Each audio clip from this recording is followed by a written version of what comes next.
Hello guys hi. ఇవాళ కొత్త medical term ఏంటంటే యాప్నియా. యాప్నియా అంటే ఏంటి అనేసి అయితే చూసేద్దాం. సో యాప్నియా అనేసి అంటే ఈ బ్రీతింగ్ అయితే తీసుకోకుండా ఉంటారు కదా. సో ఎలా అంటే కొన్నిసార్లు నిద్రలో ఉన్నప్పుడు ఆ బ్రీతింగ్ అనేది తీసుకోవడం స్టక్ అవుతుందన్నమాట. Like 1 or 2 minutes. దాన్నే యాప్నియా అనేసి అయితే అంటాం. సో యాప్నియా కాకుండా డిస్నియా అంటారు. డివైఎస్పిఎన్ఈఏ. సో డిస్నియా అనేసి అంటే ఏంటంటే డిఫికల్టీ ఇన్ బ్రీతింగ్ అన్నమాట. ఇవన్నీ బ్రీతింగ్‌కి సంబంధించిన మెడికల్ టర్మ్స్ అనమాట. సో డిస్నియా అంటే డిఫికల్టీ టు టేక్ బ్రీతింగ్ అన్నమాట. అండ్ టెకిప్నియా, బ్రెడిప్నియా ఉన్నాయి. సో టెకిప్నియా అంటే యాప్నియా అంటే బ్రీతింగ్‌కి సంబంధించింది. టెకిప్నియా అంటే ఇంక్రీజ్డ్ బ్రీత్స్ అనమాట. సో ఎక్కువ గసలు వస్తా ఉండేటప్పుడు కూడా వాటిని టెకిప్నియా అంటారనమాట.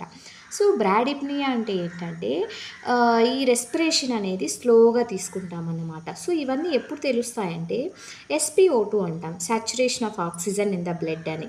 సో అది మన వేలికి పెట్టి అయితే చూస్తారన్నమాట, లైక్ ఇన్ హాస్పిటల్స్లో.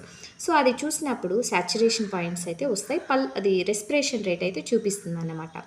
సో నార్మల్ రెస్పిరేషన్ రేట్ ఎంత అంటే లైక్ 22 బ్రీత్స్ నుండి 20 నుండి 22 సార్లు శ్వాసను తీసుకోవడాన్ని నార్మల్ బ్రెత్స్ అంటామన్నమాట.